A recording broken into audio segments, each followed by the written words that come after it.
Okay, Reggie, before we get into our next series of questions, I wanted to see if you had anything that you wanted to speak on or anybody you wanted to shout out before we get started. Well, shout out, of course, Mob James McDonald.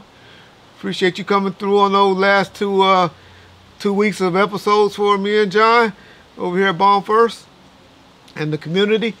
He'll be back. Don't think y'all like, oh shit, we just wanted Reggie and James. James will be back, but y'all gotta remember, James got some other obligations with Gangster Chronicles and MC8 and Big Norm still. So we had to make sure we didn't wear him out. So we'll get James back out here. Give us time to get some more good questions from Big James. Of course, y'all, a lot of y'all been saying y'all don't see us on Tubi, and me and John been promoting Tubi. I'll be honest, I haven't went and watched anything recently, so maybe y'all got to put in instead of Bomb First, Reggie Wright.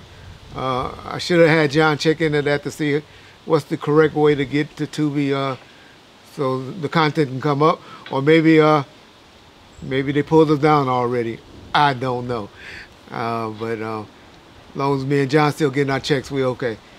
And John will laugh about that. That's a joke. The second thing is Death Row East t-shirts. Y'all done miss Valentine's Day. It's only 2 or 3 days away, so don't do that. Don't do that because you might not get them on the 14th. And go watch y'all, after y'all check this out and view this, go watch the Super Bowl show today, y'all. The game, but the show. My girl Rihanna. We're going to come back later. Me and John going to go and watch the game, and then we're going to start back taping after that. We just wanted to get this one episode up today, and so we'll be doing some more taping after the game because me and John about to check out the game. I'm going for KC, John going for Philadelphia, so we'll see who's right. Y'all know my thing is I usually go for a black coach or a black quarterback, and it's 2 black quarterbacks this time, so I don't go for the mixed guy, the guy that's black and white. Patrick Mahomes. So check that out, y'all. Yeah, John, I think that's about it, buddy. Okay. The first thing I wanted to ask you about and kind of jog your memory on is at the time that Keefe D made his confession to Greg Kadings, who all in that white Cadillac was still alive, was still around? Do you remember? Oh Lord, you've been watching Arts Channel again, huh? Yeah, I heard Big Gene, and that's why I keep telling y'all. You know, Gene he been calming down on he been hating on Tupac a lot lately, saying Tupac would have got beat up by Puffy. Tupac couldn't fight why would you go to the guy that couldn't fight his way out of a paper bag or something like that? So I didn't like those statements that Big Gene said.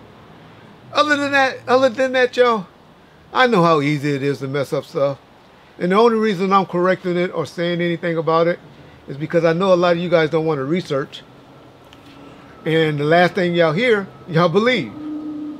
But Gene made a couple of inaccurate statements. I know he's been listening to us a lot because I noticed he repeating a lot of stuff that Reggie been telling y'all. You know, but other than that, Gene been doing a fair job. So no disrespect to Gene. Shout out Gene. I wish one day we can sit down like gentlemen and go over things so we can clear up things, because I'm sure some things I done said that was probably miss or inaccurate, as my boy DJ Coma, Me Against the World, and Urban Flavor, D Ward, and people like that would like to always correct Reg in the comment section. So I get it, you know, when we misspeak and say things that are kind of infactual. But the latest thing that I know that John probably, and I swear me and John don't talk about this stuff in advance, as y'all believe, but I know what he said that made John go, whoa, to ask that question. Big Gene said, and like I said, I'm just correcting things because y'all too lazy to go research it, or maybe just don't know it. I don't know. That everyone was dead except Keefe D when when he made that confession. Not accurate, y'all. Not accurate. T. Brown was still alive when he made that. When Keefe D made that confession. T-Bone, the driver of the vehicle, Terrence, was still alive. And so I just wanted to correct that. He also said in that interview that Napoleon said that a big black arm came out of the window. Well, I've been around gunshots before. I know a lot of y'all only saw it on Call of Duty or PlayStations or the movies or TV. But I've been around them. First thing you do when you hear gunshots is you duck. You try to get the motherfucker out of the way, y'all. So it was Yaki Gaddafi who I think the second guy whose name he was trying to come up with. But Napoleon was never in Vegas that night when, he eventually came the next day, but he wasn't in Vegas the night when Tupac and Suge was shot. So I just want to clarify that to answer John's question. Correct that. And the big black arm thing, hey, shit. If somebody's shooting, they all look black. All he was just trying to say, the motherfucker was black that was shooting. I don't have no dog in the pony to care who is the one that shot. 4 motherfuckers get in the car and say, we're going to go do this, or this go down, you all guilty. So I don't care if it was Orlando that actually was the trigger man, Big Dre, Keefe, or T-Bone. All 4 of them motherfuckers are guilty of that crime. Not saying they were right, not saying that they were wrong, but they were definitely guilty of that, of the murder of Tupac Shakur. Yeah, to answer your question, that's my opinion on that, Big John. Do you feel like, because Gene had mentioned that he kind of thought that Tupac might have been going to the stash box. Do you think that's accurate or no? What's your opinion on what their reaction was when shots started? Yeah, there definitely was a stash box in the car, and there was 2 guns in the stash box. Guaranteed. I know for a fact. People always say that was Norris Anderson car and this and that. The car was just in Norris Anderson name. But it was actually Suge car. That was a brand new 750 BMW that just came out on rims. Suge wasn't having his brother-in-law riding around like that, y'all. Y'all don't know Suge, so that's why y'all probably believe that. But no, that's just who name the car was put in, who was probably available that day to go sign for the lease or whatever. Or who was able, had a credit to qualify to get the car. And so that's all that was about, y'all. Just like with Buntry being in my car when he got shot and killed. It was always intended to be for Buntry. It wasn't intended for Reggie to ride around in no Denali or nothing like that. Because I was riding around in a little something different. Anybody that know me will know what Reg was riding in during that time. But, and it was made by a German. But anyway, yeah, y'all great get mad. But as Suge Knight alluded to, when he said Tupac was trying to leave me, and Tupac was trying to get away from that hot seat, where all that fire in that lead was coming towards him, and jump in the back seat of the car, is what I really believe Pac was doing, or his body was jumping from no gunshots. One of the two. No disrespect to Pac, but I just call a ball, strike a strike. That's just me. So that's my belief on that, Big John. Okay. But just real quick, just to wrap this up, when you guys did get the car back, the police had not found the search box and the guns were still there. Is that accurate? No. They didn't find. I think the first person that ever reported knowing the search box or knowing about the search box, other than us, was me reporting it about the guns, and that's where everybody get that from, because nobody has ever mentioned that prior to Reggie Wright. But Reggie, the one's always lying and stuff. But the first person that actually reported it was about 2 or 3 years ago, Big John. And that was when the car company that's currently trying to auction it or sell the vehicle, or the owners of the vehicle now, reported that they found a stash box or a hidden compartment inside the vehicle. So yeah, enjoy the Super Bowl, y'all. And tomorrow, Monday, me and John will be loading up a new episode, and for y'all to come and view and check out. So Billboard put out their 1 through 10 greatest rappers of all time. I wanted to get your thoughts on the list, just to jog your memory. So first was Jay-Z, second was Kendrick Lamar, third was Nas, fourth was Tupac, fifth was Eminem, sixth was Biggie. Did you see this? Do you agree, disagree, have any thoughts on their selections? Yeah.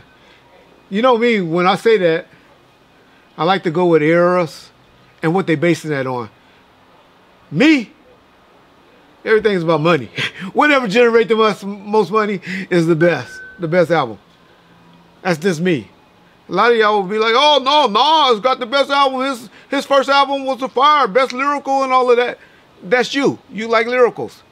Shit, I love Missy Elliott. Missy Elliott to me does the best music videos. Ain't never in life bought one of her motherfucking CDs. You know?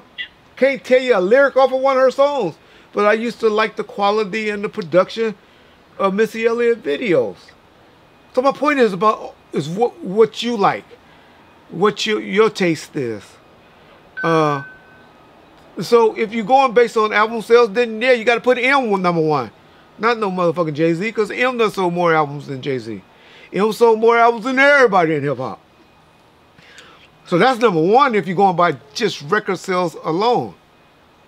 But if you're going by just record sales, or if you're going by lyrics, or you're going by anything like that, you're talking a different ball game. If you're talking about what making you dance in the clubs, that's different. So it's kind of hard. I have to know when you throw out who's the best, or whatever. It's just like in basketball. You know, some people like Jordan, some people like Kareem, some people like Kobe, some people like LeBron. It's about what you like or what you consider the best to be. You know, and so I like to see that or know what that is. But me, my top favorites, like I always tell y'all, and even performance, because I know I always say Snoop is my favorite, and y'all don't catch what I be saying when I say that. Artist to go see, that's number one because he's alive. That means if I had to go see Pac or Biggie, that means I'm dead. Y'all want to keep it real while I say that. But to see a show, I will always tell y'all, definitely Snoop, Ice Cube, Janet Jackson, Art Kelly, Mary J. Blige, people like that. But if we're just talking about riding down the street, listening to a song in my car, that's Tupac all day. Tupac all day, his music. This too, not this one. If you want to keep it real, of All Eyes on Me, or Machiavelli, or his greatest hits album. We talking about music videos. I already told y'all on that. You know, of course, Snoop has some great videos, in my opinion. At the beginning, you know, when he was looking like a dog and changed into a dog. You know, I always tell y'all, Ghetto Boys was the first album that I listened to, track 1 through 14, or however many tracks it was. Back then, we used to skip. Y'all don't know about that because y'all got the iPods and y'all just put on what y'all want. But back then, everybody know, we used to skip. We used to know the numbers. I can tell you what number, you ask me any song on Tupac album, I can tell you the track number it was. Or Murder Was the Case, definitely. Because I, like those tracks. So that's why, it's funny to me to put Jay-Z and Kendrick Lamar and people like that. I think Tupac was 6 on your list. Maybe you can read it off to us right quick, John, just for those that too lazy to look at it, because I'm sure you pinned it up. or put it, in the caption. But for those that just like to listen, if you can just read the top 10. And So the top 10 are Jay-Z number 1, Kendrick Lamar 2, Nas 3, Tupac 4, Eminem 5, Biggie 6, Lil Wayne 7, Drake 8, Snoop Dogg 9, and Nicki Minaj 10. yeah. Okay. So that's debatable. It's all about regions in my mind. Where you from? What era you was growing up in when you was listening? Because I could see Lil Wayne. I was loving Lil Wayne in 2004, 2005. I was loving everything Lil Wayne was doing. 2010, 2012, I was loving everything Drake was doing. 1991, 1992, I was loving everything EPMD and then was doing. 92, 93, Snoop and Dre. 95, 96, I was loving, Snoop. Shit, I don't even know how they left DMX off. I don't remember you saying that, but if you did or didn't. But shit, DMX, 97, 98, 99, 2000, I was loving everything he was doing. So it's just all about your eras and your times and all of that, in my opinion, Big John. So, and I'm sure everybody else have a different. I left out my boy E40. I love E40. Y'all know I love E40 from the Bay. And but I understand he never had the record sales. I'm not saying the money, because the way he did it on an independent record, he probably made more money than all of them, to be honest, because he was getting more money per record than they were getting. Because as an interview I just saw with Snoop, where he tried to tell y'all, Michael Jackson was only getting $1 a record back in Michael Jackson heydays. And I was finally glad to hear him say that, to make him understand, and hopefully he digests that when he said that. Damn, I only sold 5 million records. And Death Row paid $4.5 to $5 million for my murder case. Ooh, maybe they did pay for my, maybe I am unrecouped. Shout out Snoop Doggy Dogg. Yep. All right, Reggie. Having seeing the halftime show now. Before, actually, yesterday, Trump had put out a statement that said he can't believe Rihanna is going to be the talent, or I'm sorry, Rihanna is going to be the artist that performs at the Super Bowl, that she has no talent. Having just seen her halftime show, can you tell me what you think about the performance, and then what about what Trump said about her? Trump don't like black folks, y'all. God damn it, y'all know that. So anytime he get it, even though Rihanna consider herself an immigrant, because she don't really consider herself black, even though she date black guys and all of that. But man, that woman was beautiful. I thought she did a hell of a show. She still ain't beat my girl. Y'all know I love Beyonce. I still think Beyonce's show and even Snoop and Dre's show last year was better. I told y'all Bruno Mars and the Prince show and Michael Jackson. But Rihanna, she might bust in top 5 after that show. I might give her top 5, but man, Donald Trump just don't like our people. And maybe I can't even say that. He just know it's a lot of you motherfuckers out there now he need to play to and say stuff like that, because he's trying to go run for office again. So he know he got to start stirring up that racial shit again, getting y'all riding back around with y'all flags in the back of trucks and all of that. Make America great again and all that BS. So get ready, y'all. 2023, 2024 about to be a very, very interesting year. Even though I'm a Democrat fan, y'all, or a supporter, don't y'all start saying y'all independents, because that means you're a Republican. I still don't know about having an 89-year-old president. Still don't. I don't know. Even though he did a great State of the Union on speech, he was pretty sharp. But he 85 or 84 now, and I think he'll be 89 at the end of, another 4 years. And so he might be 83. I don't know. Uh, I don't know if that's going to be a good look for the Democrat Party. Because Donald might beat him just because of that.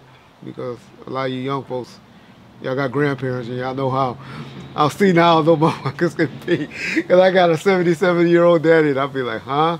What you say, Pa? What? But anyway, and my 56-year-old, but I'll be forgetting stuff. I know y'all 20-year-old be like, what you say, Reggie? And shout out to my boy Jay, big supporter. You know who I'm talking to, Jay. So yeah, I saw the Super Bowl halftime show. Hey, I thought it was great. I thought she did a great job. And love Rihanna. Rihanna. Got some beautiful legs, doesn't she? But Bay, you still number one. I hate that we always do that, comparing our black artists against each other and all of that, because they all are great. It's just all about what music you like. And I keep telling y'all, music is about your era, what you're doing at the time. If you're doing good at the time when you heard a song, you remember that song. If you was doing bad or you was in love at a certain time, that's the song you love. And so I think that's how you are with the artist. And so, saw the show and I thought she did a amazing job. But I'm being like most people, start comparing people to each other. And y'all gonna never, ever hear me go against that Beyonce.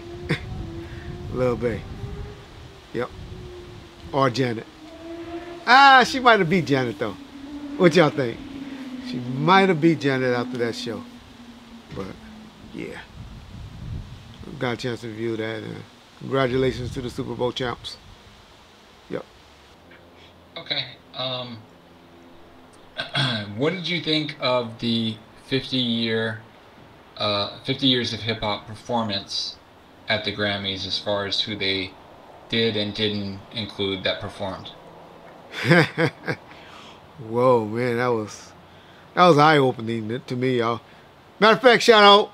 Hopefully today is Valentine's Day. Want to say happy Valentine's Day, and make sure you call your mama first, your wife second, and then your kids or your daughters, and then for you young ladies, call your girlfriends or your dudes, and make sure y'all tell them happy Valentine's Day. Might get you a kiss tonight or a steak dinner. But anyway, to get to Don's question, man, I don't tell y'all, I'm gonna be honest. And if y'all don't believe it, oh, you police nigga, you just talking shit. Okay, whatever. Ask those niggas at the Source Awards when they trying to come out to LA and just film an East Coast motherfucking award show in LA. What happened? And how they had to add Das and corrupting them to it. It would have never happened on Death Row, the 95, 94, 96, 97, 98 Death Row watch. Did y'all see that? The closest thing that they had performing that from the West Coast was who? Nelly? Okay, too short, y'all say. But that nigga considered himself from Atlanta now. Nelly in St. Louis was the closest thing.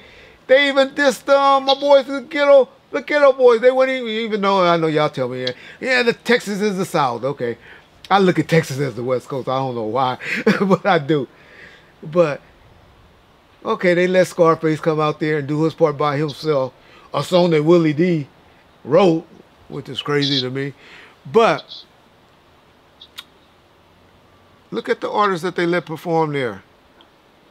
They did have Cube and they did have Ice Cube from the West Coast. They had Ice-T.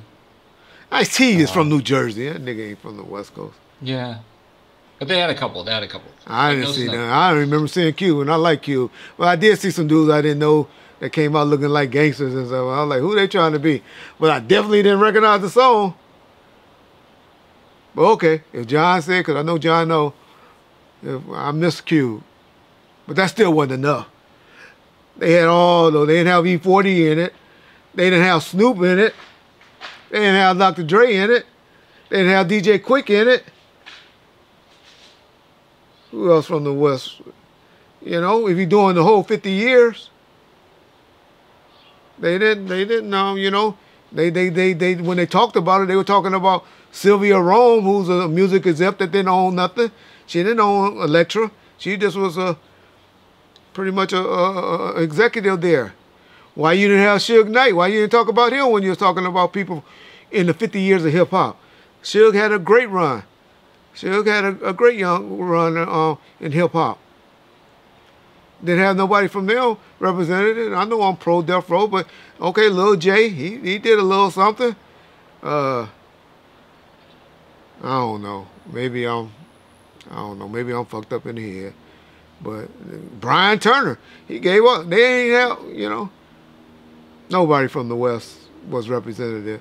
Okay, John said Cube was, and okay, I know you dudes from the Bay. Oakland gonna get mad at me and say, nigga. Well, number one, E40's from the Bay, but I know y'all gonna check me, not Oakland. But I know y'all gonna check me about Too Short and say he ain't from Atlanta, he from. Okay. Hammer. Why not Hammer? Why Hammer wasn't in there? They went way back. If you're talking about 50 years, y'all, gotta put everybody. That was East Coast bias, with a sprinkle of West Coast and one or two from the South. East Coast ain't hip hop. They a big part. They where it originated, but they not the only ones, y'all. And so that was my take from what I saw at the Grammys. That was one thing I viewed, y'all. Second thing that I viewed, y'all, that had me messed up the whole time. Well, I'm thinking, y'all, Jay-Z hating on my girl Beyonce. What you talking about, Reggie? You always trying to start shit. Yeah, I do. Because I catch stuff and I point out shit. He knows she about to go get this major award and get this award at the Grammys. He know his wife. He know how she get. He done seen her and left her in limousines and stuff. Drunk. And people got on him about that. Why you got your woman out there? Why you ain't protecting your woman out there? And they know. It's obvious, y'all. Bae drinks a little bit. She gets drunk. And I probably would have tried to got her drunk too. As fine as she is. Right? And so he wanted some loving that night. But why, knowing she about to get on the stage and do all of that, and knowing she got to go before the American people, is he trying to force a drink down her throat? Supposed to be making her drink? Well, she got to go and say, no. Not right now, Jay. Not right now, Jay. That was the biggest disappointment I had, where some stuff going to come out pretty soon. Mark Reggie Wright word about Jay-Z and B and this drinking and him making her drink in public and all of that. I ain't got a problem with drinking. But what they do is, like, y'all know her biggest song that she did, Drunk in Love, or what was the name of it? Drunk? Yeah, y'all know what I'm talking about. But if that's how y'all get down, and that's what she got to do to make you get down, to make you feel that certain way, because the kid's not with y'all, and y'all in that nice hotel and all that. But can you wait, dog? Can you wait? Stop trying to give B alcohol in public, dog. Stop it, Jay. Y'all bigger than that now. Y'all are black royalty family right now. Keep it that way. Read your opinion.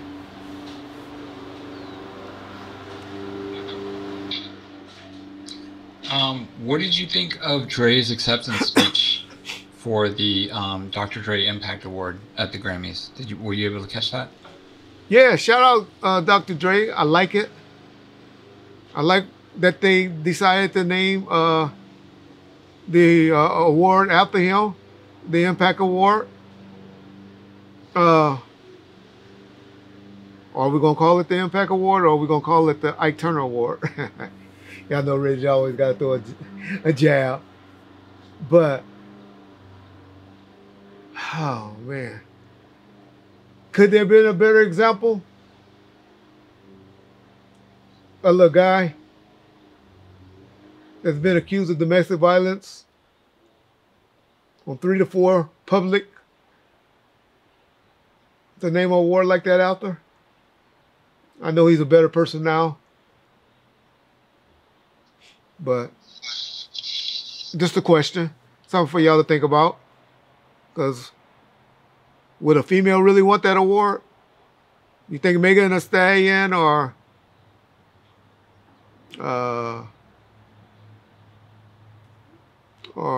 what's my girl name? Cardi B or what's the other girl? What was number 10 on the list name? Nicki Minaj. You think they're gonna really want that award? Maybe. I don't know. But I got a feeling that's gonna start being referred to as the Ike Turner Award.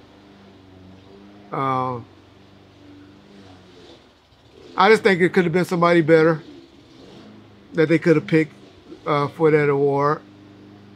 But what I got from it, y'all, and y'all always saying, Reggie, you just jealous of those niggas and all that.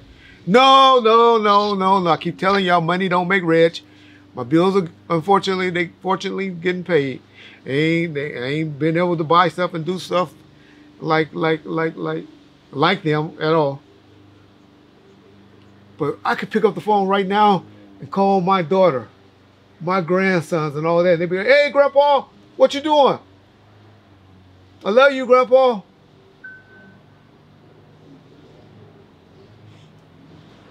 Then y'all go and look at LeBron James when his ceremony, when he won, when, you know, after he passed Kareem. Shout out LeBron, congratulations on that achievement. You are my top 6 favorite athlete after Kobe, Shaq, MJ, Serena Williams, Tiger Woods, and then you. So yeah, you in my top 6. Magic Johnson. How can I forget Magic? But y'all go and look at what he talked about. All he talked about was family and how they his MVPs and how this is why he does this and why he do this. So y'all get off that Reggie jealous. I'm jealous of that, or I envy that. That's the man I'm trying to get y'all to be, and to be about family, y'all relationships with God. That's all I'll be mainly trying to preach and throw things out. And I throw and say shock value and crazy shit to keep y'all tuned in, to hope that message sink into you. That's what I really be trying to do if y'all don't catch it. But y'all look at examples like that. So that's my take. That's what I got from it. And that's what I would like for y'all to strive to be, about family first and all of that. And that's the one knock, in my opinion, that why that alleged envy of Dre is BS and all of that. And I would hope Dre will wake up one day and start speaking like that, acknowledging his mother and his kids and his grandkids and all of that. That's what life's about, y'all. That's what life's about.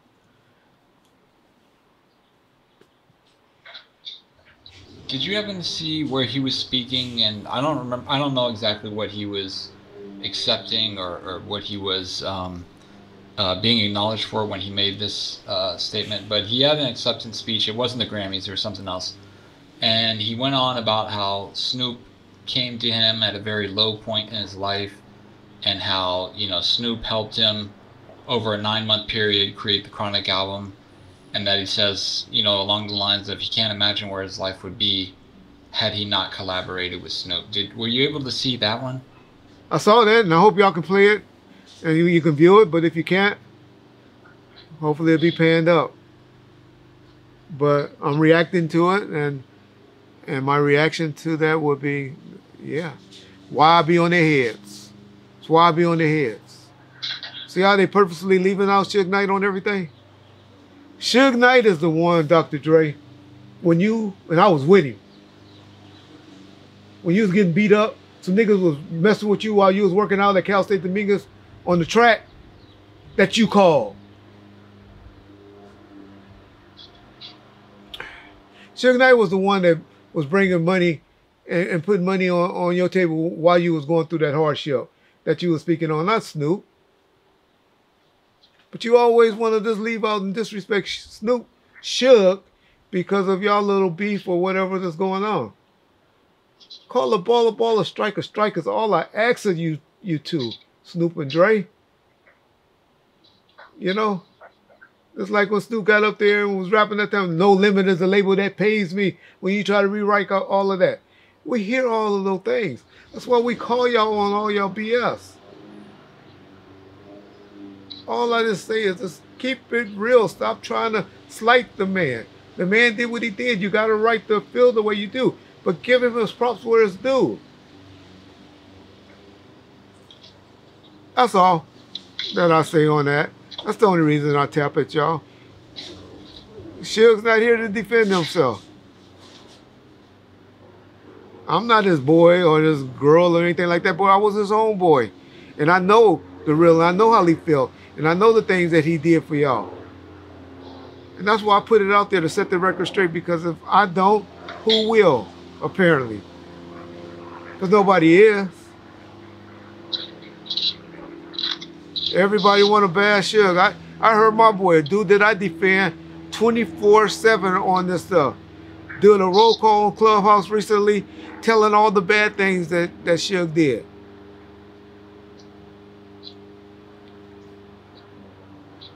Because mad because people are saying you want to be like him. Don't do that. Don't do that, homies. Don't do that. I'm not gonna let y'all do it. I'm gonna call it. Because he have done just as much good things for people as little messed up stuff that he has done to you, if not more. Call a ball, a strike is all I ask. Tell the good and tell the bad. If you got to tell something, but don't just tell the bad.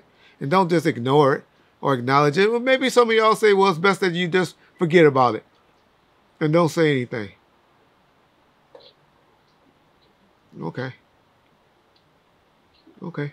Maybe that's an adult way to deal with it. I don't know. My way of dealing with things is tell it like it is. Keep it 100, as you youngsters like to say. Keep it real. Be real. All right. That's all I'm doing. Can we talk a little bit about what's becoming kind of more normal as days go by, where artists such as Dre, Lil Wayne, Justin Bieber, I think Michael Jackson Estate is the next one, where these artists are selling off their royalties in exchange for one lump sum. Can you talk about why they would do this, what the pros and what the cons would be to doing something like that? Well, the con is it may generate more money one day or something like that. Very minimal of a con, in my opinion. The money that they offering right now, take it. Take it. I get it. Get that money. Set it up right in a trust. Go ahead and pay the tax kick in and all of that. Put it in a good trust. And let's be some generation money. Let's be the new JFKs and all those people that y'all know that being rich now that started on third base. Let's put our kids on third base and not have to get at the plate and hit home runs, y'all. So I get it.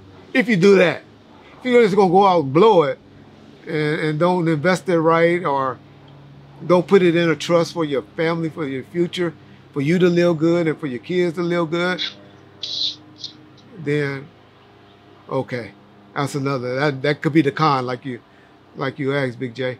But I don't see number pros from it, for the money that they're giving out right now. The reason that the companies are doing it is because now there's so much streaming and stuff out there where you can license these songs into movies and Netflix and Hulu, all these different channels is just they need music, and sounds and stuff for that. Now, I know a lot of y'all think and getting the master recordings mixed up. Y'all got to learn the difference between what John adequately said, the mechanical royalties, because he knows the business.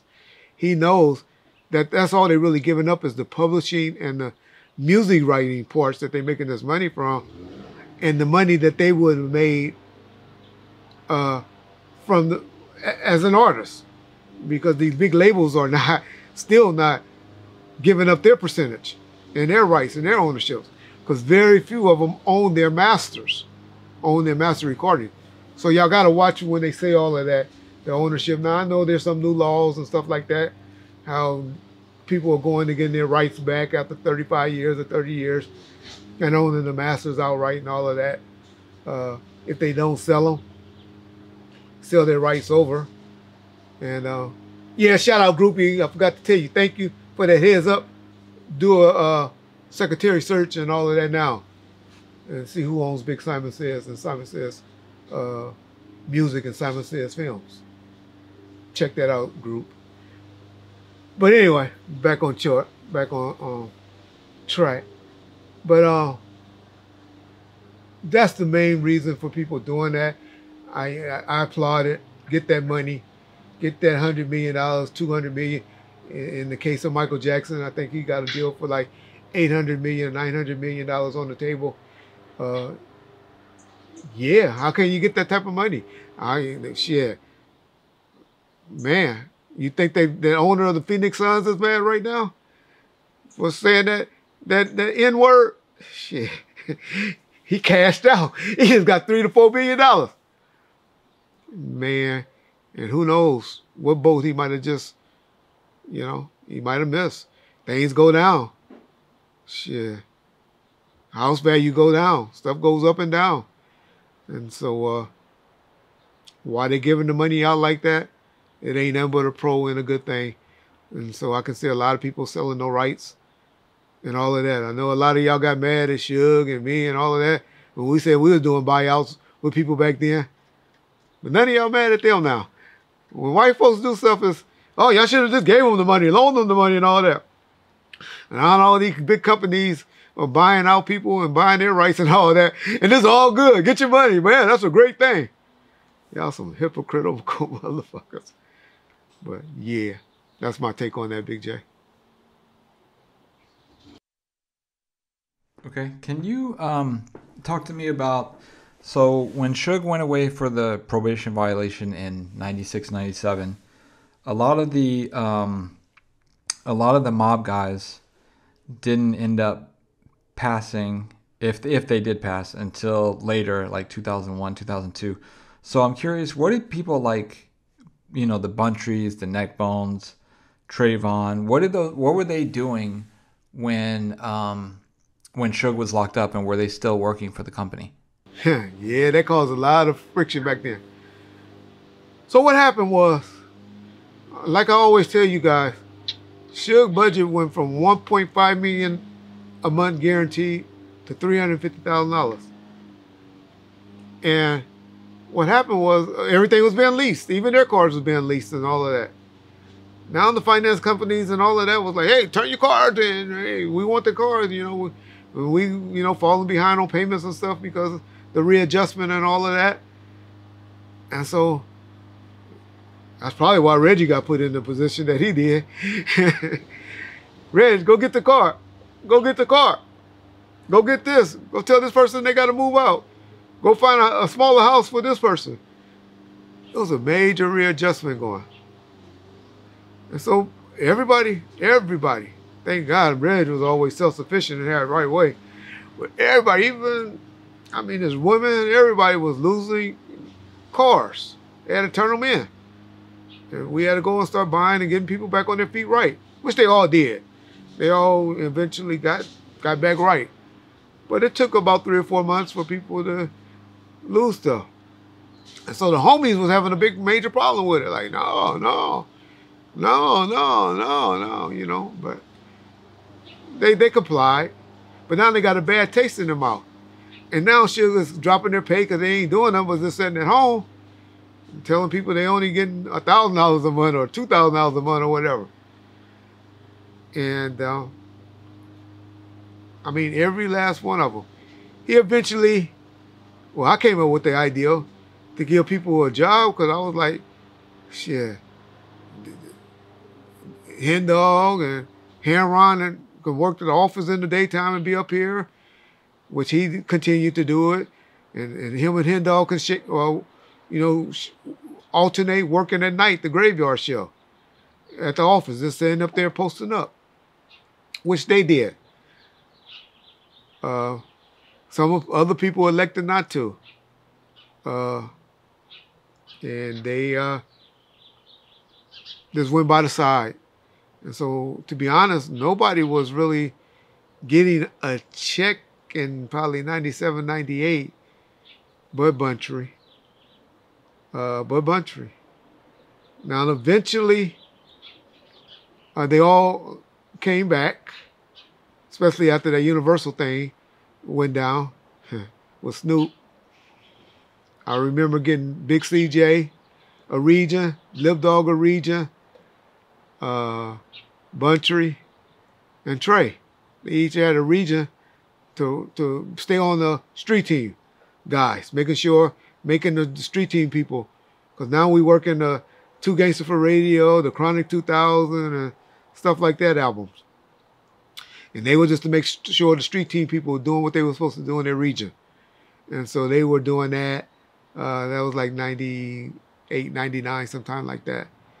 But yeah, it was a major revamp where it wasn't just the artists that lost their vehicles. The women lost them. David Kenner got shut down. Everybody got shut down. And where the company was just operating off about $300,000 to $350,000 a month. And even lost the American Express card.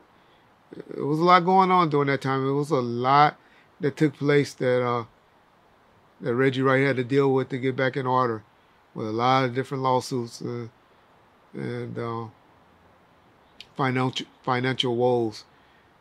But he still had the ownership of everything, and that's what you want. Even though your cash flow get low, as long as you still own your stuff. And that's what kept us alive. He still owning the building. He was still owning his publishing rights. He was still owning his catalog, where I think I sold that catalog to different companies or licensed it out on 4 different occasions.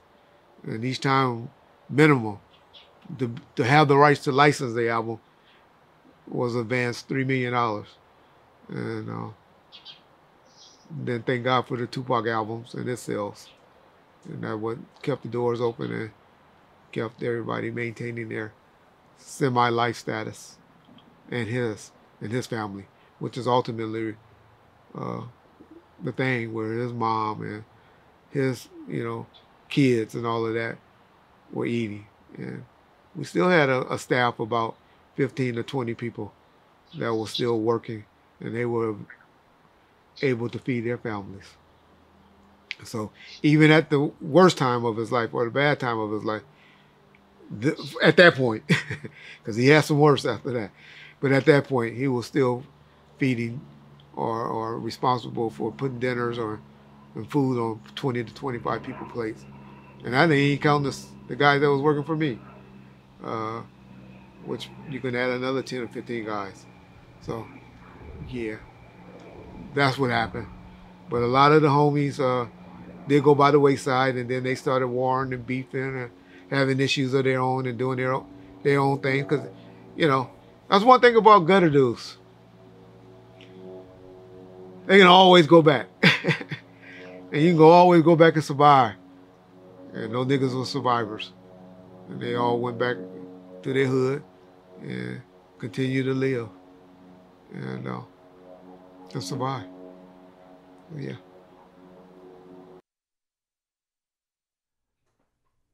Can we talk about so Snoop has been nominated for 20 Grammys. He's never won one. Not for a guest appearance even yet. But he posted on his Instagram that basically his dislike for the Grammys for snubbing him for all these years. What are your thoughts on that? Do you feel like he should have won Grammys, and do you think that's why he didn't perform, or maybe he wasn't even invited to perform at the 50-year celebration? Possibly the reason. Possibly. But our favorite artist on this channel, he only won one Grammy. Y'all know what song that was? Yeah, thank y'all. Y'all welcome. Changes. Actually, it was Steve Stout that made it happen with Trackmasters. That was the only time he won a Grammy. It could be. Snoop did win a big award one year. He beat out Garth Brooks in American Music Awards for Artist of the Year, Male Artist of the Year. I think that was in '95. So that was a big accomplishment. But yeah, that might answer the question to Red why he's not in Snoop Dogg's not in the Hall of Fame, the Rock and Roll Hall of Fame yet. And to answer your question, yeah, that's possibly why they didn't invite him to perform for 50 years of hip hop at the Grammy show, which I bet you I can find somebody on that stage that hadn't been won a Grammy. If you said Ice Cube was on there, I don't know that Ice Cube ever won a Grammy. But I bet you there was somebody on there that didn't win it, to answer that part of your question. It's unfortunate. 95, 94, I think the Grammys, the people that was voting for him had a problem with that murder case.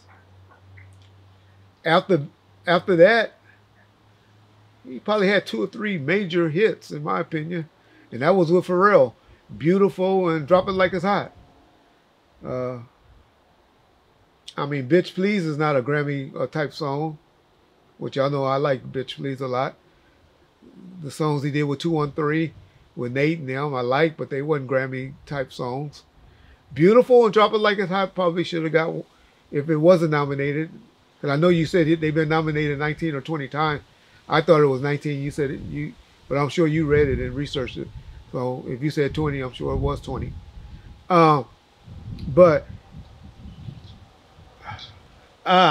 Man.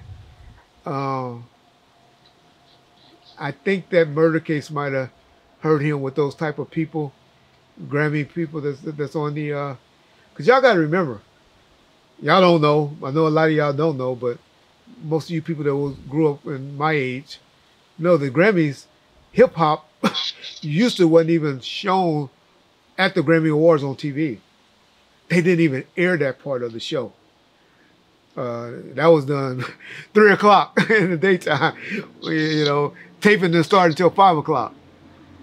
And so I'm saying that to say it was a lot of Quincy Jones type people. The most down-to-earth urban guys I think that was even on the board at the time was like a L.A. Reid, not L.A. but his partner. Not L.A. Reid's partner, Jimmy Jam and Terry Lewis. I think those were the biggest known persons that was on the committee that was voting for it. They like stuff like Lauryn Hill and the Fugees, and that was Tribe Called Quest, or probably the Roots. That was their hip hop. No disrespect to that, because I like a lot of their music, but that's why I feel the Grammys, the people that was voting for him, just like the Academy Award, where they get that stigma when they wasn't voting for blacks and stuff like that, or black movies, where people was like, well, look who's voting for him. Look at your audience. I mean, look at your voters. They're not going to vote for people like that because they don't listen to that type of music. And so that would be Reggie's opinion on why Snoop never won a Grammy, which, I mean, 95, 90, 94, he should have. 93, yeah. But not again until when he got with Pharrell, in my opinion, was he did songs that was appealing to the Grammys. Can you explain, because in the last series of episodes, James talked about going to the Ruthless office to, watch the door so that Suge could go meet with Jerry Heller to get Dre and DOC and Michel'le released from their contracts. But he never really went into detail about it. Can you explain for people that aren't familiar? And I know you weren't there, but I know you know what really happened. What happened with that situation? How he was able to get the releases for the artists that he wanted to take? Oh, shit. Eazy was scared. Shit. Eazy signed whatever he gave, whatever, that was put in his face, and he signed out of fear. I'm sure there's some interviews out there with Animal saying this and saying that and all of that. James told y'all what happened. All right, little niggas, sit down. Stay right here. She'll gotta go holler at Eazy. But, Eazy was a little man. Not saying he didn't have heart. Or he wasn't, wouldn't eventually got with it. With the gunplay or whatever. But that's what happened. So what happened, for those that y'all really don't know, and that's why Mike Klein came in after that, and that's why Mike, y'all haven't checked out that live stream, y'all go check it out, where he kind of explained how he came around and started dealing with Jerry Heller and Eazy. But yeah, Eazy was pissed after it happened, and I'm pretty sure his security got fired after that. Or I know they definitely got replaced. But Suge got DOC, Michel'le, and Dre out. They signed the paperwork, even though I think Michel'le came a little later on something else, but I think they signed over all those different rights. And Suge took it to Brian Turner and Jimmy, that release agreement. Now, Eazy did eventually sue Suge. And I always thought the suit got dropped after Eazy died. Mike Klein said no, that the lawsuit got dropped prior to that because they didn't go after Suge. They left Suge alone. They went after Jimmy. And Jimmy cut a check. I believe that. Mike Klein has no reason to lie. And I know that's how Jimmy operated. Jimmy will cut you a check and make a problem go away. Let's make money. That's the type of dude Jimmy is. Hey, let's make this money. He'll write you off once he's done with you. As evidence how he did the game at the liquor game. If y'all didn't see that video where, where he walked right by game, then he look at him like, nigga, fuck you. So Jimmy, he's that way. He's vicious like that. He eventually did it to Suge and I. I remember he shook my hand and told me, Reggie, you always feared the wrong guy. And he was talking about he was tougher. And I was like, I don't fear neither one of you motherfuckers. But I got his point. So Jimmy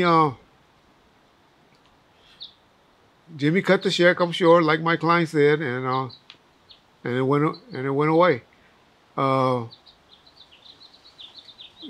We all know that Dick Griffey and Doc eventually sued Death Row, making claims and all of that of ownership. And that got worked out and that got signed off. Uh, Dre still have a distribution up until his last album that he put out. Y'all look on the back of it. It's not done by whoever's Interscope distribution company is. It's always Priority Records. And so I know of some dealings with that for the reason that Priority Records still have a distribution deal with Interscope when it's concerning Dr. Dre. And that comes from that relationship. But yeah, that's about it as far as all the things that happened where between Dre and from that incident with Ruthless, and Ruthless has just moved on. Yeah. Yeah, so James always mentions that, it was Suge talking to Jerry. Was it indeed Suge talking to Eazy, or was it in fact Jerry Heller? No, I always heard it was Eazy. Jerry couldn't have signed it all. Jerry couldn't have signed those rights off. And so it was definitely with Eazy that signed it off. It happened to Eazy. Jerry was scared because he knew he was normally at the office and stuff. But that deal happened between Suge and Eazy. And that was just because of a numbers game or the situation. As I always tell y'all, Bloods is not scared of Crips. Crips is not scared of Bloods. It's just about how you get caught. Eazy got caught naked that day. And, And was this the infamous incident where apparently Dre called Eazy and said, "Hey, we can work this out. Meet me at the studio or the office or whatever," or is that a separate thing? Yeah, and no, that's the meeting. That's how Suge got it. I mean, they knew where he was at, where Eazy was at, and Suge and Eazy thought it was going to be Dre that came and worked it out, and probably never imagined that something like that would have went down in a business place, or didn't care, but I'm sure he eventually regretted that he took that meeting, and as we saw in the movie, and we saw, Eazy mindset went to like most of ours that got any G in us. Mindset went, "I don't kill that nigga. I want to kill that nigga." I believe that part of the movie, the Straight Outta Compton, that Eazy wanted to kill Suge after that. Believe that cold-heartedly. Yeah. Can we talk a little bit about how when Tupac gets released from prison, obviously he knows Suge, he's had interactions with Suge. Suge, as you've always stated, did go and visit Tupac quite a few times in prison. But as far as them being around each other day to day, being like really close friends, I don't think that was the case before he got to death row. But obviously, before he passed, they were really, really close. Can you speak a little bit about how that friendship and that closeness started? How quick after getting released did it start? And how close were they in real life when it comes to Suge and Tupac? Yeah. That's the bad rap that Suge gets from everybody. And the audio that Tupac plays, and how much he said he gave him the most anybody have ever gave him for 2 songs. He said he didn't even get that much upfront for an album. That's the type of dude that Suge really was, y'all. I'm telling y'all. Suge took care of people that, now I know y'all saying, yeah, well, he's going to make some money, he's going to do this or do that. Okay, whether you do, you're taking a gamble. It's always a gamble. I can go right now and put $1,000 down, my life savings, all the little money I got on the pass line. Probably got a 50-50 shot, right? But I took that chance. And so when he gave that money to people, he took that gamble and gave that. But because Suge wasn't gambling in Pac, then he was just trying to give him some respect. He knew he needed some money. He was looking out. So that had to go a long way with Pac. You right now, I go a long way with John and Art the Dialogue and people like that, mainly John, because of what they did for me as far as looking out for me when I was going through what I was going through when I got in trouble and all of that. Look out. Here, Reg, you need this? I made this today off of YouTube. Huh? Here, I'll shoot you something. What's your account number? What's your account number? People, when they down on their luck and all that, and you reach back and look out for them, they appreciate you, man. And it's hard to do it. But that don't mean you're going to be hanging out. Me and John ain't had dinner together or lunch together. Well, yes, we did. We had some Cane's chicken one time together. But other than that, we ain't ever sat down and do it. I ain't met his wife or anything like that. You know, well, me and my wife, we done communicated and talked on the phone and stuff, but we ain't been out together like that.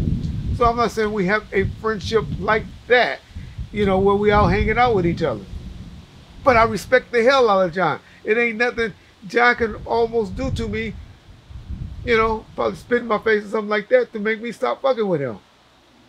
You know, or say something bad about him or do something bad to him or whatever. And so I'm trying to say that to say they had a respect for each other like that, even though they wasn't bosom buddies like that. At that point, that's prior. That's 94, 95 I'm talking about. So, now, Tupac's in prison. Y'all know anybody that ever been to jail? The one thing they want is to get out of that motherfucker. Oh. Whatever it takes. I want to come home. Get me out of here. Give me a fighting chance to do something. Pac had people that were trying and promising me. I got idiots, not idiots. They got dudes out there, Warren G and all them, talking about they were trying to raise money to do it. They might have had the good intentions and wanted to do that. All of them, from Madonna, all of them. Jasmine Guy, all of them. We don't hear all these stories of people trying to raise money to get Tupac out of prison. Jay Prince, all of them. They may have wanted that. Their heart might have, that was placed in their heart to do. But they didn't. They didn't. Suge Knight went up there, got his attorneys and his people involved, and made it happen. However he did it. If he had people to put up money or whatever, you know, that'd get debatable and all of that with people and all of that. I don't know. But who ultimately was responsible for that $1.5 million to get put up and to get his mama a house bought and paid for and all of that while the man was in prison? Suge Knight did that. He made that happen. So I'm saying that now Pac's been there, so he's feeling a certain type of way towards Suge. He's appreciating and loving and all of that. Now Pac coming home. Coming home. The best hotel in Beverly Hills he goes home to that night. The Peninsula Hotel in Beverly Hills. That's where your princes and all them. He had a bungalow. Not a bungalow. The bungalows are somewhere else at another hotel. He had like a penthouse. Like an apartment style apartment at the Peninsula Hotel. And his security and his homeboys, all that have rooms at that hotel. Now, of course, you know, oh, Pac gonna make the money back. You don't know. The most records Pac had ever sold at that point, I know Me Against the World eventually did 2 million, but at that point it hadn't done 2 million. His record label wasn't feeling him like that. They wasn't checking. They were pretty much leaving him for dead. You deal with him. You deal with him. I don't want to deal with him. Right? Who makes it happen? Suge motherfucking Knight. I'm saying all of that, bringing up all of these things and all of that. Now, yes, of course it was a gamble. Yes, of course he knew what he had and what he got from the deal. was Tupac Shakur. Y'all got him built up a lot higher than what he really was in 95. Y'all get mad at me and all of that. I don't give a fuck.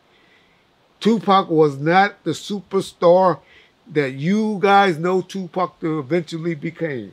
He was not. But we'll table that.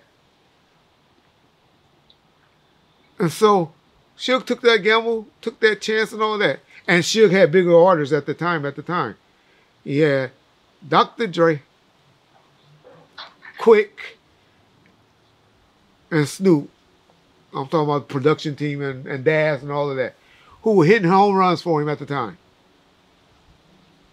Tupac Shakur didn't change his life, didn't get him riding around in a better limo, didn't have him eating at a better hotel, or sleeping at a better hotel and eating at a better restaurant. Fuck y'all, for those of y'all that already got the negative comments. I'm telling y'all, he didn't. We was already sitting at the 50-yard line at the Super Bowl in Miami and hanging out with Luke and his crew and all that, giving parties with him. Prior to Tupac coming to Death Row. But anyway, Tupac did hit grand slams for Death Row. Grand slams. My point to all of this, y'all, is Tupac appreciated the hell out of what Suge did, and no niggas grew to love each other. Now, the good thing that happened at the timing was Suge was on house arrest. Tupac loved the studio. Suge elected to have his house arrest or his home inside of the studio, had a bed and everything, where at a certain time, I think it was 9 a.m. or 7 p.m., he couldn't go in and he couldn't leave until 7 a.m. He had an ankle bracelet on, all of that. But he was locked down on, and so that's why him and Pac had a ball. That's why you get all those pictures in his office with him and Pac gets in there with females, strippers and all of that. Just having a ball, having a party. And so that got on the bond. I know y'all gonna be like, oh, Reggie, yeah, Pac and Shoe was over there fucking bitches. And you talking about Eric Sermon and Keith Murray being gay and all of that, because they were, no. Keith Murray said a man was trying to get in the middle of the bed. In the middle. Not the bitch in between now. In the middle. And they had their own separate chicks, as y'all see from the pictures that's out there. It wasn't just a nigga in the middle, the bitch on the side, and Keith Murray over there. That's the craziest shit I ever heard. But I know all of y'all, oh, that ain't you some stupid motherfuckers, if you want to keep it real. But, so yeah, that's how they partying and getting down now. And now, you know, lawsuits and judgments and videos and all of this. Now I'm working. I'm doing what I want to do. That's what Pac wanted to do. Come home, go to work, make money, and be a superstar. Do y'all know what he did for 11 months? 11 months on Death Row. Y'all know how many albums, music that he did, how many movies he did, how many music videos he did, how many interviews he did and all of that. I don't think nobody today, I don't think Master P and his crew have did that many, as much as they were throwing out in years, you know, in a year time. I don't think them as a group, as a crew, did as much work as Pac did in that year, if y'all add it all up and count it all up. So now, yeah, they have this relationship going on, business relationship going on, you know, hanging out with each other, bonding with each other, man. In those 11 months, those dudes got as close, in my opinion, and what I observed, than anybody did in an 11-year time period. And what they've been through and what they were going through and what they was doing. So that's what I saw. That's what I know. That's what I feel. And for anybody to try to take it and take it away from Suge and all of that, y'all just outright being wrong. Outright being wrong. Nigga have done bad things.